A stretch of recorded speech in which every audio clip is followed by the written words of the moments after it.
শুধুমাত্র কেবলমাত্র দুইটা সময় আল্লাহ তাআলা তওবা কবুল করে না। এক হচ্ছে বাদাল গারগারা, বাদাল গারগারা, মালাকুল মাউত যখন এসে রূহ ধরে টান দেয় তখন গলায় গরগর গরগর শব্দ হয়। মালাকুল মাউতকে দেখে ফেললে আর তওবার কোনো সুযোগ নেই। সাইয়েদনা মুসা আলাইহিস সালাম তার চাচাতো ভাই কারণকে বলেছিল সম্পদের যাকাত দাও, এ সম্পদ আল্লাহ দিয়েছে। কারণ বলে আল্লাহ দেয় না, ইন্নামা উতীতুহু আলা ইলমিন ইনদি, আমি আমার ইন্টেলেক্ট, আমার সৃজনশীলতা, আমার বুদ্ধিমত্তা খাটিয়ে সম্পদ উপার্জন করেছি, আমি যাকাত দিব না। মুসা আলাইহিস সালাম বললেন তাহলে আযাবের অপেক্ষা করো। কারণ বলল পারলে আযাব নিয়ে আসো। রব্বুল আলামিন বললেন ফাখাসাফনা বিহি ওয়া বিদারিহিল আরদ, ও মুসা নিরাপদ দূরত্বে তুমি সরে যাও, আমি এখনই কারুনকে তার সব সম্পদ সহ জামিনের মধ্যে দাবিয়ে দেব। কারণ তার সম্পদ সহ জামিনে দেবে যেতে লাগলো। আমি জায়গাটা নিজে দেখে এসেছি। মিশরের রাজধানী কায়রো থেকে 120 কিলো দূরে ফাইউম নামে একটা জেলা আছে, ওই জেলায় বাহাইরা কারুন, কারণের সব সম্পত্তি আল্লাহ জামিনে দাবিয়ে দিয়েছে। হাঁটু পর্যন্ত দেবে যায়, সে ভেবেছে আমি বেঁচে যাব। কোমর পর্যন্ত দেবে গিয়েছে, বেঁচে যাব। গলা পর্যন্ত যখন দেবে গিয়েছে আর বাঁচার সুযোগ নাই। কারণ কয় মুসা সব সম্পত্তি তোরে আর তোর আল্লাহরে দিয়ে দিলাম, আমারে বাঁচা, আমারে বাঁচা, আমি তওবা করলাম। তখন কি তওবার সময় আছে? কথা কন। বাদাল গারগারা, মালাকুল মাউত যখন দেখে ফেলবেন তখন তওবার সুযোগ আছে। ফেরাউনেরও একই দশা। লোহিত সাগরের পানি খেতে খেতে ফেরাউনের পেটটা যখন এত বড় হয়ে যায়, ফেরাউন হাত তুলে বলে আনা মিনাল মুসলিমিন, আমি মুসলমান। আমি, এটা কোরআনের আয়াত কিন্তু, আনা মিনাল মুসলিমিন, বনি ইসরাইলরা যে আল্লাহর উপর ঈমান এনেছে, আমিও ফেরাউন সেই আল্লাহর গোলাম। আল্লাহ বলে দ্য টাইম ইজ আপ, সময় শেষ, এখন তোমার ঈমান কবুল করা হবে। তার মানে বাদাল গারগারা তওবা কবুল হয় না। এই মৃত্যুর গড়গড়ানি আসার আগ পর্যন্ত চোখের পানি ছেড়ে যদি আল্লাহর কাছে ক্ষমা চান, জীবনের সব গুনাহ মাফ করে দিবে কে? শয়তান আল্লাহরে বলল মাবুদ এত জান্নাত বানিয়ে কি লাভ, আপনার একটা বান্দারও জান্নাতে ঢুকাতে পারবেন না। আমারে বানিয়েছেন জাহান্নামী, আমি আমার সর্বোচ্চ চেষ্টা দিয়ে আপনার সবগুলা বান্দারে জামাতে জাহান্নামে নিয়ে একসাথে ঢুকবো, পারলে জাহান্নাম আরো কয়েকটা বাড়িয়ে বানান। আল্লাহ বললেন কেন কেন? শয়তান বলে লা আকুদান্না লাহুম সিরাতাকাল মুস্তাকিম, আপনার বান্দা জামাতে নামাজ পড়তে যেতে চাইবে, ওখান থেকে ধোকার ওয়াসওয়াসা দিয়ে আমি গানের কনসার্টে নিয়ে যাব। তাফসীর মাহফিলে কোরআন শুনতে যেতে চাইবে, ধোকা দিয়ে আমি মদের আড্ডাখানায় নিয়ে যাব। ওয়ালা তাজিদু আকসারাহুম শাকিরিন, একটারেও জান্নাতে ঢুকাতে পারবেন না। চ্যালেঞ্জ দিলাম। আল্লাহ বলল শয়তান তুই আমারে চ্যালেঞ্জ দেস, আমি তো সব রাজার বড় রাজা, মহারাজা, আমার সাথে তো কেউ চ্যালেঞ্জ দিয়ে টিকতে পারে না। চিল্লা এখন ঠিক কিনা? শয়তান তুই চ্যালেঞ্জ দিলি, আমিও তোর চ্যালেঞ্জ দিলাম। ওয়া ইজ্জতি ওয়া জালালি ওয়া ইরতিফাই মাকানি, আমার ইজ্জতের কসম, আমার জালালিয়াতের কসম, আমার মহানত্বের কসম, আমার ক্ষমতা আর দাপটের কসম, আজীবন আমার বান্দা গুনাহ করবে, পাপ করবে, অন্যায় করবে, কোন এক তাফসীর মাহফিলে এসে চোখের পানি ছেড়ে যখন ক্ষমা চাইবে, আমি জীবনের সব গুনাহ মাফ করে দেব। আমি আমার বান্দার জীবনের সব গুনাহ মাফ করে দিয়ে জান্নাতে ঢুকায় দেব। তখন তুই কি করবি? লা আগফিরান্না লাহুম মা দামু ইস্তাগফিরুনি, যতক্ষণ আমার বান্দা আমার কাছে ক্ষমা চাইবে, আমি আমার বান্দার জীবনের সব গুনাহ মাফ করে দেব। সুবহানাল্লাহ পড়ে। এজন্য রাব্বুল আলামিন বলেন ইয়া আইয়ুহাল্লাযীনা আমানু তুবু ইলাল্লাহি তাওবাতান নাসুহা, তওবার মতো তওবা করো। তওবার মতো তওবা করলে যত বড় অন্যায় হোক, পাপ হোক, গুনাহ হোক, সব গুনাহ মাফ করে দিতে পারে কে? সাইয়েদনা আদম আলাইহিস সালাম ভুল করলেন, শত শত বছর কাঁদলেন। আল্লাহ বললেন ও আদম কিছু বাক্য তোমারে শিখিয়ে দেই, এই বাক্য দিয়ে তুমি আমার কাছে তওবা করো, তোমার তওবা কবুল করে নেব। সাইয়েদনা আদম বললেন রব্বানা, পড়েন রব্বানা যালামনা আনফুসানা ওয়া ইল্লাম তাগফির লানা ওয়া তারহামনা লানাকুনান্না মিনাল খাসিরিন। ও আল্লাহ আমি জুলুম করেছি নফসের উপর, ভুল করেছি, অন্যায় করেছি, অপরাধ করেছি, আপনি যদি ক্ষমা না করেন আমি শেষ হয়ে যাব। লানাকুনান্না মিনাল খাসিরিন, আমি ক্ষতিগ্রস্তদের মধ্যে শামিল হয়ে যাব। ঠিক কি না?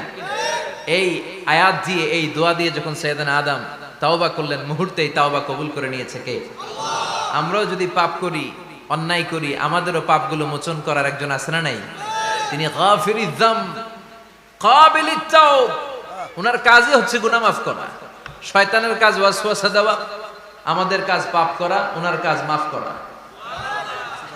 আল্লাহ ডেকে বলে, গোলাম তোরা যদি পাপ না করতি আর বারবার মাফ না চাইতি, তাহলে তোদেরকে ধ্বংস করে দিয়ে জমিনের বুকে এমন একটা জাতি আমি বানাতাম যারা পাপ করতো আর মাফ চাইতো, আর আমি মাফ করতাম।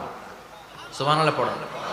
মাফ করতে আল্লাহর বড্ড ভাল লাগে, চোখের পানি দেখতে আল্লাহর বড্ড ভাল লাগে, কায়মনোবাক্যে কেউ দোয়া করছে এই দৃশ্য দেখতে আল্লাহর ভালো লাগে, চিল্লায় বলেন সুবহানাল্লাহ। এজন্য পাপ আমাদের যত বড় হোক, আমাদের জন্য মাফ আছে না নাই? দুইটা সময়ে তাওবা কবুল হয় না। এক নাম্বার হলো বাদাল গারগারা, মালাকুল মাউতকে দেখে ফেলেছেন, রূহ ধরে টান দিবে, তখন তাওবা করলে কবুল হবে। আরেকটা হচ্ছে বাদা তুলুই শামসি মিন মাগরিবিহা, কিয়ামতের আগ দিয়ে সূর্য আর পূর্ব দিক থেকে উদিত হবে না, এটা পশ্চিম দিক থেকে উদিত হবে, তখন তওবা করলে কবুল হবে। তখন তওবার দরজাকে বন্ধ করে দিয়েছে কে? এজন্য আমরা যে কোনো পাপই করি না কেন, পাপ হয়েই যেতে পারে, আশা হারানোর কারণ নাই। Never lose hope, never give up. মুমিন কখনো আশা হারায় না, মুমিন কখনো নিরাশ হয় না। মুমিনের আশা ভরসা একটা সত্তার উপরে, চিৎকার করে বলতে হবে তিনি কে? এজন্য পাপ হওয়ার সাথে সাথে আমরা তওবা করব কার কাছে? বিশ্বনবী বললেন কিছু কিছু কাজ আছে এগুলো হয়ে যাওয়ার পরে দেরি করা যায় না। এক নম্বরে নামাজের ওয়াক্ত হলে দেরি করা যায় না, ঠিক কিনা? সালাতে কায়েম করো, সালাতে কায়েম করো, হবে সম্মানী তুমি, হবে জান্নাতি তুমি, হবে সম্মানী তুমি, হবে জান্নাতি তুমি, দিবে কাল হাসরে শীতল ছায়া আরশে আজিম, রব্বিয়াল আলা রব্বিয়াল আযীম, রব্বিয়াল আলা রব্বিয়াল আযীম। সুবহানাল্লাহ পড়েন। নামাজের সময় হওয়া মাত্র দেরি নাই। তাজহিজুল মাইয়িত, মারা গেলে লাশ রেখে দেয়া যায় না, তাড়াতাড়ি দাফন করে দাও। নামাজের সময় হলে নামাজ পড়ো, দেরি করো না। মানুষ মারা গেলে দাফন করতে দেরি করো না। বান্দা যদি পাপ করে ফেলে তওবা করতে দেরি করো। এজন্য পাপ করার সাথে সাথে তওবা করার দরকার আছে না নাই? এখন তওবা যে করব, কোন সিস্টেমে করব? কোন সিস্টেমে? ভুল হওয়া মাত্রই আপনি অনুতপ্ত হয়ে চোখের পানি ছেড়ে আল্লাহর কাছে মাফ চান, আল্লাহর কাছে ক্ষমা চান, এটার নামই তওবা। আমাদের দেশে হুজুর আইনা তওবা পড়ায়, আছে না নাই? আনন্দপুরে এগুলা নাই, আছে না? কয় ইমাম সাহেবরে নিয়ে আয়, খতিব সাহেবরে নিয়ে আয়, হাফেজ সাহেব হুজুরের নিয়ে আয়, তওবা পড়া। না, তওবা পড়ানো লাগে না, আপনার নিজের তওবা আপনি নিজেই পড়বেন। আপনি অনুতপ্ত হয়ে চোখের পানি ছেড়ে আপনার আল্লাহরে ডাক দেন, ডাক দেয়া মাত্র তিনি সাড়া দিবে, চিল্লায় বলেন ঠিক কি না? উলামায়ে কেরামরা তওবার 5টা শর্ত আরোপ করেছে। এই 5টা শর্তের আলোকে যদি তওবা করেন, মুহূর্তের মধ্যেই তওবা কবুল করে নেবে কে? এক নাম্বার শর্ত হচ্ছে আল ইকরা, acknowledgement. You have to acknowledge that you are the great sinner in the world. এই পৃথিবীর সবচেয়ে বড় পাপী। 5টা শর্তের এক নাম্বার হচ্ছে আপনি স্বীকার জান, আল্লাহ আমার চেয়ে বড় পাপী আকাশের নিচে জমিনের উপরে দ্বিতীয়টা নাই। এমন কোন পাপ নাই যে আমি করি নাই। আমার চেয়ে নাদান, আমার চেয়ে পিশাচ, আমার চেয়ে বড় পাপী দ্বিতীয়টা কেউ। অ্যাকনলেজ ইউর সিন, আপনি আপনার পাপগুলো স্বীকার করেন। Number 1. Number 2, an-nadam, repentance. You have to be repentant for what you have committed from sins. যে পাপ করেছেন এই পাপের জন্য আপনি লজ্জিত হন। আপনি নিজেকে আল্লাহর কাছে ছোট করে পেশ করেন, আল্লাহরে ডেকে বলেন, আল্লাহ আমি আপনার গোলাম, গোলামের ঘরের গোলাম, বান্দির ঘরের গোলাম, আমারে মাফ করে দেন, আমি লজ্জিত, আমি অনুতপ্ত। তাহলে 1 নম্বর শর্ত আপনি ঘোষণা দেন যে আপনি পাপ করেছেন। 2 নম্বর শর্ত আপনাকে অনুতপ্ত হতে হবে যে আল্লাহ আমি পাপ করে ফেলেছি। 3 number, you have to stop what you have committed. যে পাপ আপনি শুরু করেছেন এটা বন্ধ করে দেন। আপনি সুদের জন্য সুদ খাইছেন, আল্লাহর কাছে তওবা করলেন, আবার সুদ খাওয়া চালিয়েও যাচ্ছেন, এই তওবা কবুল হবে? সুদ খাওয়া আগে বন্ধ করেন। আপনি ঘুষ খেয়েছেন, এই ঘুষ খাওয়ার কারণে আপনি আল্লাহর কাছে তওবা করলেন কিন্তু ঘুষ খেয়েই যাচ্ছেন, এই তওবা কবুল হবে? 3 নাম্বার হচ্ছে you have to stop what you have committed, আপনি যেই পাপ করেছেন এটাকে বন্ধ করেন। 4 নাম্বার শর্ত, you have to hate what you have committed, আপনি যেই পাপটা করেছেন এটাকে মন থেকে ঘৃণা করেন, ওইটারে মন থেকে ঘৃণা করতে হবে। 5 নাম্বার শর্ত হচ্ছে you have to determine that you never repeat this sin again, আল্লাহর কাছে ওয়াদা দেন, কমিটমেন্ট দেন যে আল্লাহ পারতপক্ষে আমার জীবনে আর এই কাজটা করব এই পাঁচটা শর্তের আলোকে তওবা করলে কবুল করবে কে? এক নম্বরে স্বীকার জান আল্লাহ আমি পাপী, দুই নম্বরে অনুতপ্ত হন, তিন নম্বরে পাপ কাজটা বন্ধ করে দেন, চার নম্বরে ওই পাপ কাজটাকে মন থেকে ঘৃণা করেন, পাঁচ নম্বরে আল্লাহর কাছে ওয়াদা দেন আর জীবনেও এই পাপ করব না। এই পাঁচটা শর্তের আলোকে যদি তওবা করেন আপনার তওবা কবুল করে নিবে কে? এজন্য যত পাপ যত অন্যায় আমরা করি না কেন আমাদের এই পাপগুলো অন্যায়গুলো ক্ষমা করার একজন আছে না নাই? তিনি কে? এজন্য সব সময় তওবা করতে রাজি আছেন তো? প্রতিদিন শত শতবার তওবা করতে রাজি আছেন? প্রতিদিন শত শতবার ইস্তেগফার পড়তে রাজি আছেন? বিশ্বনবী প্রতিদিন 70 বারেরও বেশি ইস্তেগফার করতেন। শুধু টয়লেটে যে মুহূর্তে থাকতেন ওই মুহূর্তে পড়তেন না, টয়লেটে ঢুকার মুহূর্তে বিশ্বনবী ইস্তেগফার পড়তে পারতেন না, তাই টয়লেট থেকে বেরোয়েই তিনি ইস্তেগফার পড়তেন। তিনি পড়তেন গফরানাক। কি পড়তেন? গফরানাক মানে হলো আস্তাগফিরুল্লাহ। গফরানাক মানে কি? গফরানাক মানে আল্লাহ আমি আপনার ক্ষমা চাই, মানে আস্তাগফিরুল্লাহ। আবার বিশ্বনবী বলতেন মান লাযামাল ইস্তিগফার জাআলাল্লাহু লাহু মিন কুল্লি দিকিন মাখরাজা। যে ব্যক্তি সব সময় ইস্তেগফারের সাথে লেগে থাকে তাকে সব সময় বিপদ থেকে মুক্তি দিবে কে? আমাদের জীবনে বিপদ আছে না নাই? কত ধরনের বিপদ, যে কোনো সময় অসুস্থ হয়ে যেতে পারি, যে কোনো সময় দুর্ঘটনার কবলে পড়তে পারি, যে কোনো সময় গুম হয়ে যেতে পারি। কথা কন, এদেশে গুম টুম নাই মনে হয়, ক্রস ফায়ার নাই, কে কোন সময় গুম কে কোন সময় নাই কোনো ঠিক নাই। আল্লাহ বিশ্বনবী বললেন মান লাজিমাল ইস্তিগফার জাআলাল্লাহু লাহু মিন কুল্লি দিকিন মাখরাজা। সব সময় যে ইস্তেগফারের সাথে আঠার মতো লেগে থাকবে আল্লাহ তাআলা তাকে বিপদ থেকে সব সময় মুক্তি দান করবেন। সুবহানাল্লাহ পড়েন। দুই নম্বরে বিশ্বনবী বললেন অমিন কুল্লি হাম্মিন ফারাজা। ওই ব্যক্তিকে রব্বুল আলামিন সব ধরনের দুশ্চিন্তা থেকে মুক্তি দিয়ে দিবেন। আমাদের জীবনে দুশ্চিন্তা আছে না নাই? টেনশন নাই কার কার? হাত তোলেন তো। যে হুজুর আমার কোনো টেনশন নাই।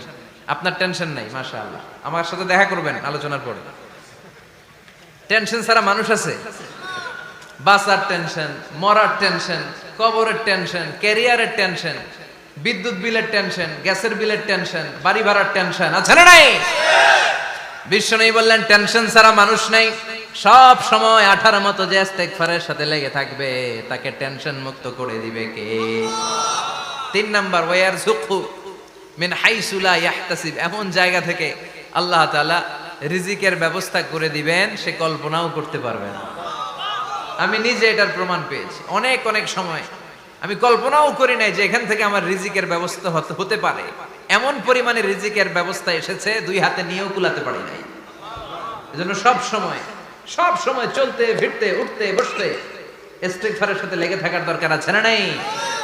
আবার বিশ্বনবী বললেন সদা সর্বদা যারা সব সময় ইস্তেগফার পড়বে আল্লাহর পক্ষ থেকে কোনো আযাব গজব তাদের উপর পাকড়াও হবে না। ওয়া মা কানাল্লাহু মুআযযিবাহুম ওয়া হুম ইস্তাগফিরুন। সুবহানাল্লাহ। যতক্ষণ তুমি ইস্তেগফার পড়বে আল্লাহর পক্ষ থেকে প্রোটেকশন আছে না নাই? তাহলে চারটা জিনিস পেলেন। এক নম্বরে বিপদ থেকে মুক্তি দিবে কে? টেনশন মুক্ত করে দিবে কে? রিজিকের ব্যবস্থা করে দিবে কে?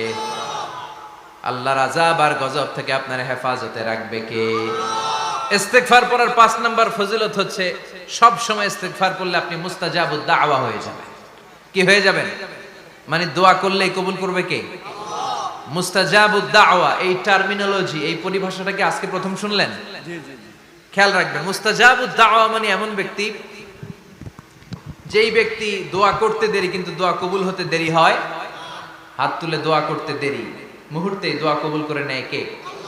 আপনি যদি সব সময় ইস্তেগফারের আমলটা করেন আপনারে মুস্তাজাবুদ দাওয়া বানিয়ে ফেলবে কে?